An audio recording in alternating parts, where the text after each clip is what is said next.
Hello everyone, आज के इस क्लास में समाजशास्त्र से संबंधित महत्वपूर्ण प्रश्नों को देखने वाले हैं। आप सभी इस क्लास को ज़्यादा से ज़्यादा लोगों के साथ शेयर जरूर कर दीजिए। ये आपकी क्लास समाजशास्त्र से संबंधित सभी परीक्षाओं, चाहे वो नेट का एग्जाम हो आपका, चाहे आपकी सेट की परीक्षा हो, स्टेट हो, पीजीटी हो, जीआईसी हो, जीडीसी हो, समाजशास्त्र से संबंधित सभी परीक्षाओं के लिए ये उपयोगी रहने वाली है। बात की जाए प्रैक्टिस सेट एंड नोट्स की, तो यहाँ पर आपको समाजशास्त्र से संबंधित सभी परीक्षाओं के लिए प्रैक्टिस सेट एंड सोशियोलॉजी के नोट्स पीडीएफ फॉर्मेट में प्रोवाइड कराए जा रहे हैं।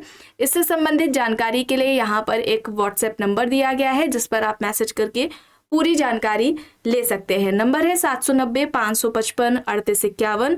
समाजशास्त्र के नोट्स की बात की जाए तो ये नोट्स सभी परीक्षाओं को ध्यान में रखकर तैयार किए गए हैं। सभी परीक्षाओं के लिए ये उपयोगी हैं। राजस्थान असिस्टेंट प्रोफेसर का जीएस का प्रैक्टिस सेट भी आपको यहाँ पर मिल जाएगा, जिसमें आपको 15 प्रैक्टिस सेट यहाँ पर देखने को मिलेंगे। बस कुछ ही देर में क्लास शुरू होने वाली है। आप सभी इस वीडियो को ज़्यादा से ज़्यादा लोगों के साथ शेयर जरूर कर दीजिए। देखिए, यहाँ तक हो गया था, यहाँ से शुरू करना है। यहाँ पर समूह के यहाँ पर प्रकार दिए गए हैं: प्राथमिक समूह, सांख्यिकी समूह, संदर्भ समूह, अंतः समूह और बाह्य समूह। कौन सा विकल्प यहाँ पर सही होगा?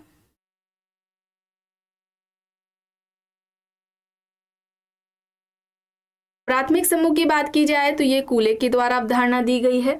सांख्यिकी समूह की बात की जाए तो ये बियरस्टेट का कॉन्सेप्ट है। ठीक है, बियरस्टेट ने यह अवधारणा दी है। संदर्भ समूह की बात की जाए तो ये अवधारणा किसकी हो जाएगी? मर्टन की। अंतः समूह, बाह्य समूह की बात की जाए तो ये किसका हो जाएगा? समनर का हो जाएगा। ठीक है, समनर का हो जाएगा, तो यहाँ पर ऑप्शन बी हो जाएगा। विकल्प बी यहाँ पर राइट आंसर हो जाएगा। आगे देखते हैं, प्रश्न है संदर्भ समूह की अवधारणा सबसे पहले किसने प्रस्तुत की? Hymen, Merton, Srinivas, कूले। यहाँ पर ऑप्शंस हैं। रेफरेंस ग्रुप के बारे में बात हो रही है, तो सबसे पहले किसने बात की है ये अवधारणा, इस अवधारणा का प्रयोग किसने किया है? तो हाइमन ने किया था। ठीक है, हाइमन ने किया था। मर्टन ने समाजशास्त्र में किया था। ठीक है, समाजशास्त्र में संदर्भ समूह की बात सबसे पहले मर्टन ने की थी। ठीक है, दो आधार इसके बताए थे संदर्भ समूह के। ठीक है, संदर्भ समूह के दो आधार बताए थे। एक तो आकांक्षा बताया था इन्होंने, और दूसरा तुलनात्मक अभाव बोध या सापेक्षिक वंचना। ठीक है, ये दो आधार संदर्भ समूह के मर्टन ने बताए थे। समाजशास्त्र में सर्वप्रथम सबसे पहले मर्टन ने किया था संदर्भ समूह का प्रयोग। इस तरीके से ध्यान रखिएगा, सबसे पहले पूछा जाएगा हाइमन, समाजशास्त्र में किसने किया है तो वहां पर मर्टन हो जाएंगे। अब यहाँ पर देखिए, सोरोरेट विवाह है भाई बहन के बीच, मौसी के बेटी के साथ विवाह, मृत पत्नी की बहन तथा विधुर पुरुष के बीच विवाह, या फिर चाचा की लड़की के साथ विवाह। सोरोरेट विवाह, तो मृत पत्नी की बहन और विधुर पुरुष के बीच में जो विवाह होता है उसे साली विवाह या सोरोरेट विवाह के नाम से जानते हैं। लेविरेट विवाह क्या होता है? उसमें क्या होता है, पत्नी है, ठीक है, उसके पति की डेथ हो चुकी है, तो मृत पति की जो पत्नी है, ठीक है, उस पत्नी का जो विवाह है वह उसके मृत पति के भाई के साथ जब होता है तो ऐसे विवाह को लेविरेट विवाह या लेविरेट प्रथा कहा जाता है। अगर भाई जिसके साथ विवाह हो रहा है उस मृत पत्नी का, अगर वो भाई उसका बड़ा है, ठीक है, उसके बड़े भाई के साथ विवाह हो रहा है तो ये विवाह ज्येष्ठ विवाह कहा जाएगा। अगर भाई छोटा है तो उसे हम क्या कहेंगे? देवर विवाह कहेंगे। ठीक है, इस तरीके से ध्यान रखिएगा। यहाँ पर क्या होगा? ऑप्शन सी होगा। अब द्रौपदी का पांडवों से विवाह उदाहरण किसका है? ठीक है, किस में आएगा? तो यहां पर क्या होगा? आभ्रातक है, आभ्रातक विवाह है, आभ्रातक विवाह हो जाएगा। आभ्रातक बहुपति विवाह, भ्रातक बहुपति विवाह, सोरोरेट विवाह या समकालिक सोरोरेट विवाह।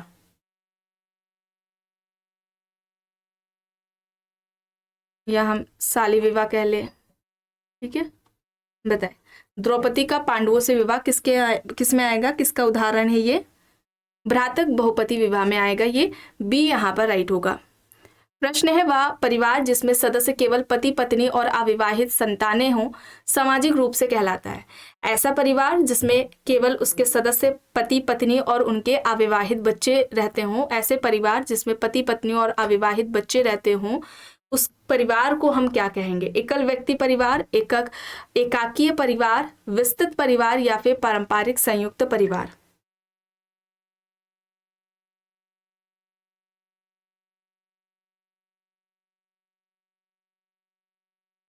एकाकी परिवार यानी कि न्यूक्लियर फैमिली से हम कहेंगे ऑप्शन बी यहाँ पर राइट आंसर हो जाएगा। प्रश्न है, अब यहाँ पर देखिए, परिवार का मुखिया, राज्य से बाहर विवाह, समूह के अंदर विवाह, परिवार का वृद्धतम या वृद्ध पुरुष मुखिया, उच्च जाति के पुरुष की निम्न जाति की स्त्री से जब विवाह होता है तो उसे हम क्या कहेंगे?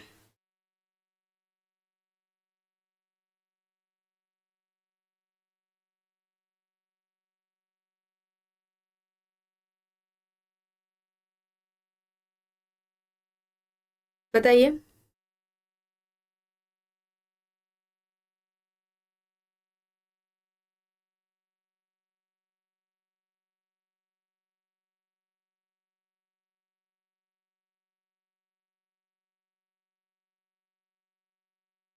कर्ता क्या होगा? परिवार का मुखिया। पितृसत्तात्मक परिवार में परिवार का जो वृद्ध पुरुष होता है वो मुखिया होता है। अंतःविवाह क्या होगा? अपने समूह के अंदर जो विवाह होता है उसे हम अंतःविवाह कहेंगे। और इसके अलावा अनुलोम विवाह, ठीक है, अनुक्रम यहाँ लिखा हुआ है अनुलोम विवाह, तो उच्च जाति के पुरुष का निम्न जाति की स्त्री से विवाह अनुलोम विवाह कहलाता है। ठीक है, ए का फर्स्ट, बी का यहाँ पर ऑप्शंस हैं थोड़े, ठीक है। चलिए यहाँ पर देखिए, ए का फर्स्ट, ठीक है, बी का क्या होगा? फोर्थ होगा, सी का थर्ड होगा एंड डी का फिफ्थ होगा। ठीक है, यहाँ पर ये हो जाएगा ए का फर्स्ट, बी का फोर्थ, सी का थर्ड, डी का फिफ्थ। ठीक है, चलिए आगे यहाँ पर देखिए, प्रश्न है, अब यहाँ पर देखिए अधिनियम, ये अधिनियम आपको क्लासेस में भी कराए गए हैं और नोट्स में भी ये प्रोवाइड कराए गए थे। दहेज निरोधक अधिनियम ये कब आया था? 1961 में आया था। यहाँ पर फोर्थ हो जाएगा। हिंदू विवाह अधिनियम कब आया था? 1955 में आया था। हिंदू उत्तराधिकार अधिनियम कब आया था? ऑप्शंस में हिंदू अधिकार अधिनियम, ठीक है, ऑप्शंस यहाँ पर 1956 होगा। हिंदू उत्तराधिकार अधिनियम 1956 में, घरेलू हिंसा अधिनियम 2005 में।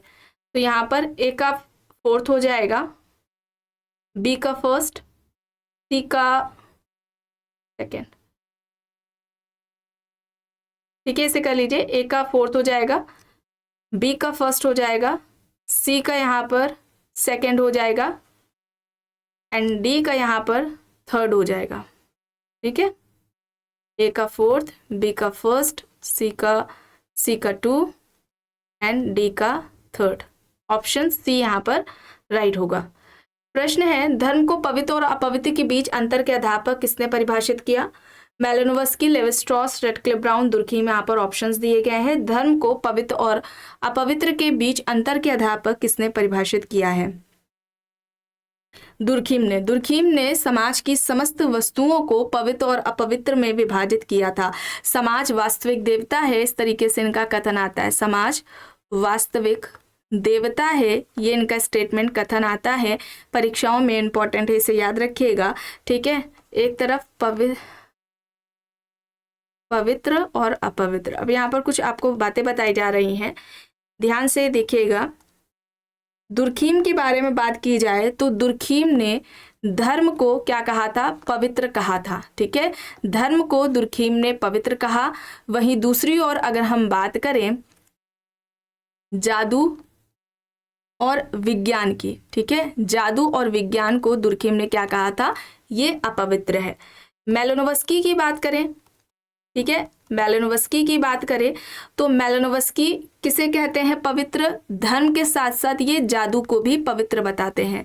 धर्म के साथ जादू को इन्होंने पवित्र बताया है और विज्ञान को मेलानोव्स्की ने अपवित्र बताया है। ठीक है, ये दो मुख्य अंतर है, इसे याद रखिएगा। अक्सर इसमें जो है बच्चे कंफ्यूज हो जाते हैं और गलत हो जाता है यहाँ पर उनका। ठीक है, अब यहाँ पर देखिए, धर्म जन समूह की अफीम है, किसने कहा? सभी जानते हैं, धर्म जनता के लिए अफीम है। इस तरीका का कथन आ चुका है कई बार परीक्षाओं में, कार्ल मार्क्स ने कहा है। तो यहाँ पर ऑप्शन ए हो जाएगा। ठीक है, यहाँ पर क्या हो जाएगा?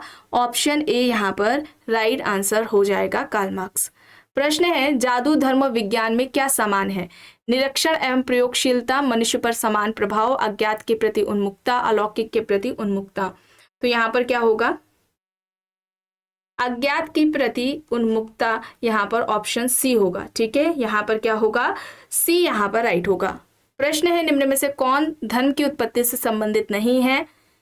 एनिमिज्म, आत्मावाद, टोटमवाद, प्रकृतिवाद, सामाजिक संविदा। तो धर्म की उत्पत्ति से संबंधित नहीं है, क्या है? देखो, धर्म की उत्पत्ति का जो आत्मावाद का सिद्धांत था वो किसके द्वारा दिया गया था? टाइलर के द्वारा दिया गया था। धर्म की उत्पत्ति में टोटेमवाद की बात किसने की थी? दुर्खीम ने बात की थी, तो ये दुर्खीम का हो जाएगा।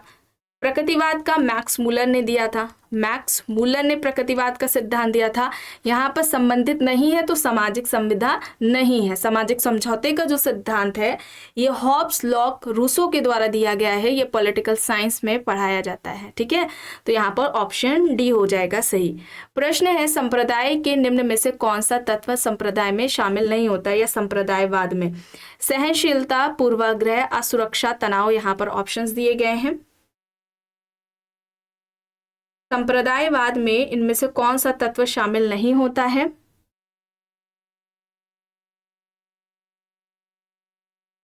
यहाँ पर तनाव होगा। ठीक है, तनाव होगा, डी यहाँ पर राइट होगा। प्रश्न है, सांप्रदायिकता है अपनी भाषा के प्रति अंधनिष्ठता, संपूर्ण समाज के प्रति वफादारी की भावना, देशभक्ति, अपने धर्म के प्रति अत्यधिक निष्ठा की भावना। निष्ठा कर ले या श्रद्धा कर ले, आप बताएं सांप्रदायिकता किसे कहेंगे? कौन सा सही यहाँ पर होगा विकल्प? अपने धर्म के प्रति अत्यधिक निष्ठा की भावना, डी यहाँ पर राइट होगा। प्रश्न है, भारत में जाति आधारित असमानता समाप्त करने के उपाय यहाँ पर क्या होंगे? देखिए, 4 दिया गया। एक शिक्षा है, अंतरजातीय विवाह को प्रोत्साहन, जाति शब्द का कम से कम प्रयोग, आर्थिक समानता को प्रोत्साहन। यहाँ पर क्या हो जाएगा? यहाँ पर कौन सा विकल्प सही होगा? ए सही होगा, बी, सी या फिर डी? जाति आधारित, भारत में जाति आधारित जो असमानता है उसे खत्म करने का उपाय यहाँ पर क्या होगा? समाप्त करने का।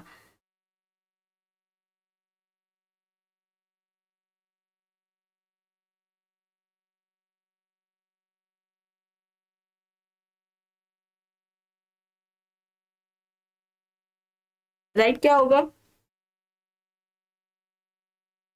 यहाँ पर शिक्षा, अंतरजातीय विवाह को प्रोत्साहन, जाति शब्द का कम से कम प्रयोग और आर्थिक समानता को प्रोत्साहन, ये सभी होगा। ऑप्शन ए यहाँ पर राइट होगा।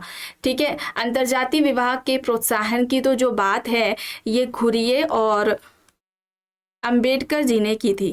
ठीक है, ये इस तरीके से पूछा जाता है। ठीक है, कास्ट सिस्टम में आपको पढ़ाया भी गया है, कई बार बताया भी गया है क्लास में कि जाति व्यवस्था की जो रीढ़ की हड्डी है या जाति व्यवस्था की रीढ़ किसे कहा जाता है, इस तरीके से आता है तो अंतर विवाह को बताया गया है। ठीक है, और इस जाति व्यवस्था को खत्म करने के लिए जो सुझाव है घुरिये और अंबेडकर द्वारा दिया गया था कि ज़्यादा से ज़्यादा अंतरजातीय विवाह के माध्यम से हम जाति व्यवस्था है इसे हम खत्म कर सकते हैं। ठीक है, तो यहाँ पर ये 4 हो जाएंगे, ऑप्शन ए यहाँ पर सही होगा।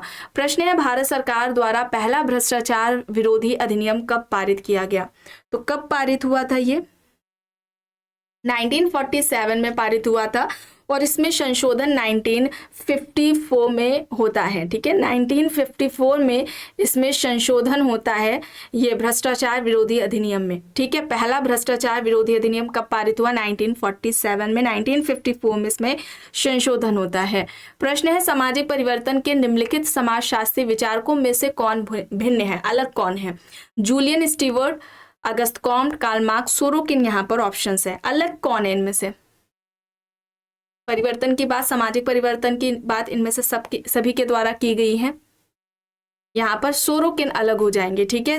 सोरोकिन ने सामाजिक परिवर्तन से संबंधित सांस्कृतिक गत्यात्मकता का सिद्धांत दिया था।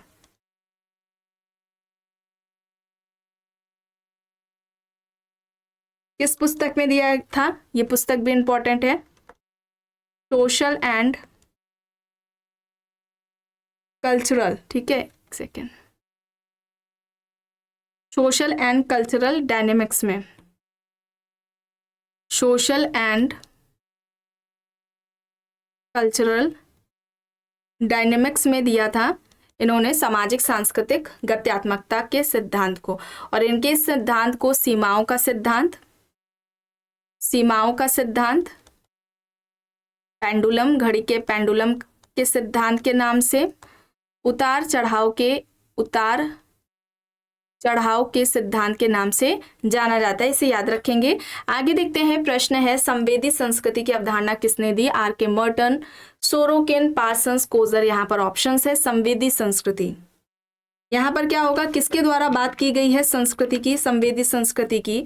तो यहाँ पर हम बात करें सोरोकिन की, ठीक है। सोरोकिन ने संस्कृति के 3 प्रकार बताए थे। पहली जो इन्होंने संस्कृति बताई थी ये आदर्शात्मक संस्कृति है, आदर्शात्मक संस्कृति हो जाएगा। दूसरी इनकी जो संस्कृति इन्होंने बताई थी इंद्रिय परक थी, ठीक है, इंद्रिय परक संस्कृति हो जाएगी, इंद्रिय परक संस्कृति हो जाएगी।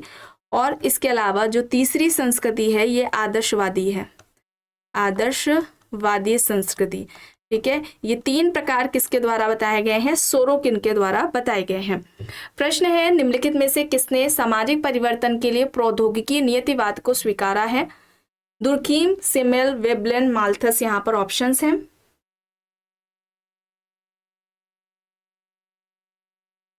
यहाँ पर वेबलेन होगा, ठीक है, सी यहाँ पर राइट होगा। प्रौद्योगिकी निर्धारणवादी कहलाते हैं, प्रौद्योगिकीय निर्धारणवादी इस तरीके से आता है। प्रौद्योगिकी निर्धारणवादी के नाम से किसे जाना जाता है? तो याद रखेंगे आप वेबलेन को, ठीक है। विलासी वर्ग की बात इनके द्वारा की गई है, विलासी वर्ग की बात इन्होंने की है। आर्थिक निर्धारणवादी में किसे कहा जाता है? आर्थिक निर्धारणवादी कार्ल मार्क्स, ठीक है, कार्ल मार्क्स। और अति निर्धारणवादी में अल्थ्यूजर का नाम आता है। चलिए आगे देखते हैं। प्रश्न है सामाजिक परिवर्तन की वह प्रक्रिया जिसमें लोग सकारात्मक विशेषता जोड़ते हैं वह संबंधित है? वैश्वीकरण, शहरीकरण, विकास, आर्थिक वृद्धि। यहाँ पर ऑप्शंस हैं। यहाँ पर विकास होगा, सी यहाँ पर राइट होगा। मार्क्स के अनुसार सामाजिक परिवर्तन उत्पन्न करने वाली प्रेरक शक्ति क्या है? धार्मिक, आर्थिक, राजनीतिक, सांस्कृतिक। सामाजिक परिवर्तन उत्पन्न करने वाली प्रेरक शक्ति क्या है इनमें से? मार्क्स के अनुसार आर्थिक होगा। अर्थ के आधार पर इन्होंने वर्ग को परिभाषित किया था। अतिरिक्त मूल्य का सिद्धांत,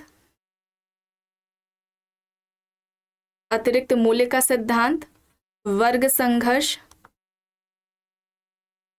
स्वयं में वर्ग, स्वयं के लिए वर्ग,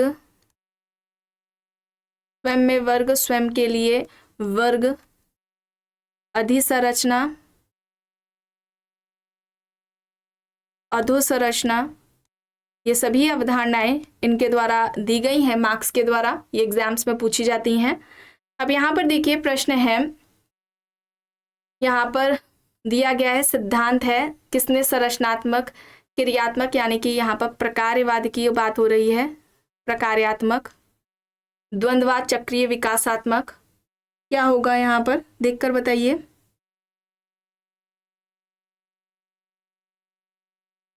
यहाँ पर सही क्या होगा? अगर हम सोरोकिन की बात करें, ठीक है, इन्होंने यहाँ पर ये चक्रीय से जुड़ जाएंगे, इन्होंने परिवर्तन का चक्रीय सिद्धांत दिया था। डेरेनड्रॉफ की बात की जाए तो इनका सिद्धांत संघर्ष का द्वंद्वात्मक के नाम से जाना जाता है। स्पेंसर की बात करें तो स्पेंसर विकासात्मक से आ जाएंगे, ठीक है। और दुर्खीम की बात करें तो दुर्खीम ने संरचनात्मक प्रकार्यात्मक परिप्रेक्ष्य का प्रयोग किया था। यहाँ पर ऑप्शन फर्स्ट होगा, ठीक है, ऑप्शन ए यहाँ पर राइट हो जाएगा।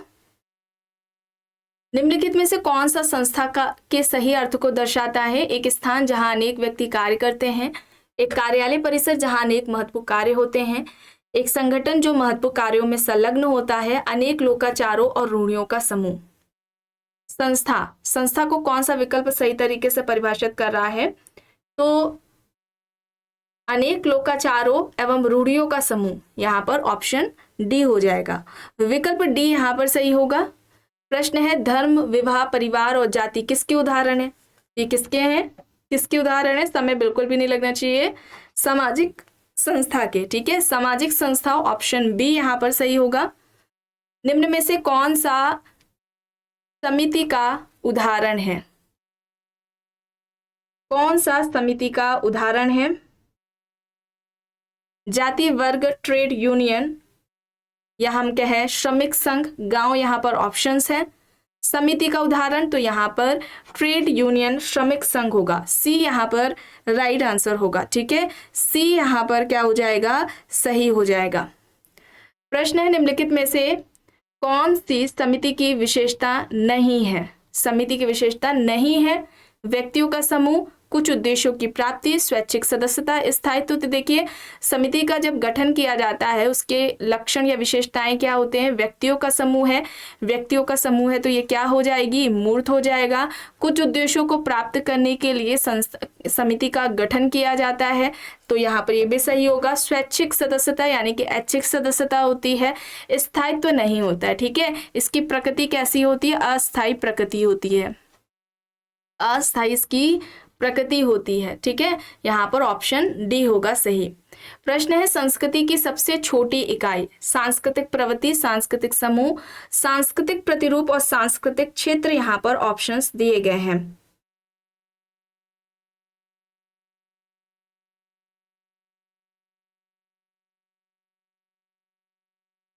अब चलिए बताइए, अब सही हो गया। सबसे छोटी इकाई किसे कहते हैं? हम सांस्कृतिक तत्व को कहते हैं, ठीक है। संस्कृति की सबसे छोटी इकाई क्या कहलाती है? सांस्कृतिक तत्व। और संस्कृति की सबसे बड़ी इकाई को हम क्या कहते हैं? सांस्कृतिक सकुल कहते हैं। ये संस्कृति की सबसे बड़ी इकाई है, ठीक है, ये संस्कृति की सबसे बड़ी इकाई है, ये एग्जाम में पूछा जाता है। प्रश्न है अपनी संस्कृति को सर्वश्रेष्ठ मानकर मूल्यांकन करने की प्रवृत्ति कहलाती है? सांस्कृतिक तुलनात्मकता, संस्कृतिकरण, स्व संस्कृति केंद्रवाद या फिर इनमें से कोई भी नहीं।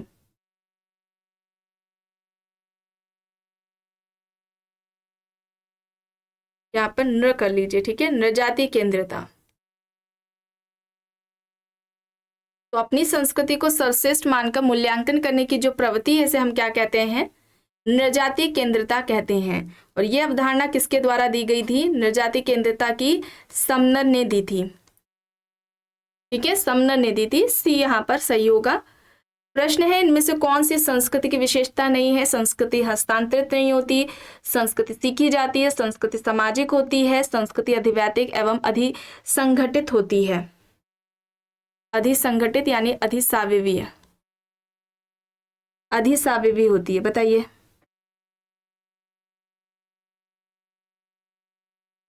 यहाँ पर संस्कृति देखिए हस्तांतरित होती है, पीढ़ी दर पीढ़ी ये क्या होती है? हस्तांतरित होती है। विशेषता नहीं है बताना था। संस्कृति सीखी जाती है, संस्कृति सामाजिक विरासत के तौर पर हमें मिलती है, संस्कृति अधिवैतिक व अधिसाविवी, ये किसने बात की है ये आपको कमेंट बॉक्स में बताना है। इसके अलावा संस्कृति आवश्यकता पूर्ति का क्या है? आवश्यकता पूर्ति का संस्कृति क्या है? साधन है, मानव निर्मित होती है ये, ठीक है, इन विशेषताओं को ध्यान में रखिएगा। सामाजिक विरासत है ये। आखिरी प्रश्न अब देखते हैं, सांस्कृतिक सकुल का अर्थ क्या है? संस्कृति की सबसे छोटी इकाई, विभिन्न सांस्कृतिक लक्षणों का योग, सांस्कृतिक क्षेत्र या फिर सांस्कृतिक प्रतिरूप। लक्षणों आप बोले या तत्व बोले, इसे तत्व ज्यादा सही होगा। विभिन्न सांस्कृतिक तत्वों का योग या कई सांस्कृतिक तत्वों का योग, ठीक है, कई सांस्कृतिक तत्वों का योग, ये सही कर लीजिए आप, कई सांस्कृतिक तत्वों का योग, ठीक है, यहाँ पर लिख दिया है वैसे, कई सांस्कृतिक तत्वों का योग। तो सांस्कृतिक सकुल क्या है, आपको बताया भी गया है, कई सांस्कृतिक तत्वों का योग सांस्कृतिक सकुल कहलाता है। संस्कृति की सबसे छोटी इकाई सांस्कृतिक तत्व है, ठीक है। चलिए यहाँ पर क्या होगा, ऑप्शन बी होगा। तो आज की इस क्लास में बस इतना ही। आई होप भी आपको पसंद आई होगी। अगर पसंद आई है तो प्लीज़ लाइक करिएगा, कमेंट करके ज़रूर बताइएगा। चैनल पर अगर आप नए हैं तो चैनल को भी ज़रूर सब्सक्राइब कर लीजिएगा एंड इस वीडियो को जितना हो सके ज़्यादा से ज़्यादा लोगों के साथ शेयर भी ज़रूर करिएगा।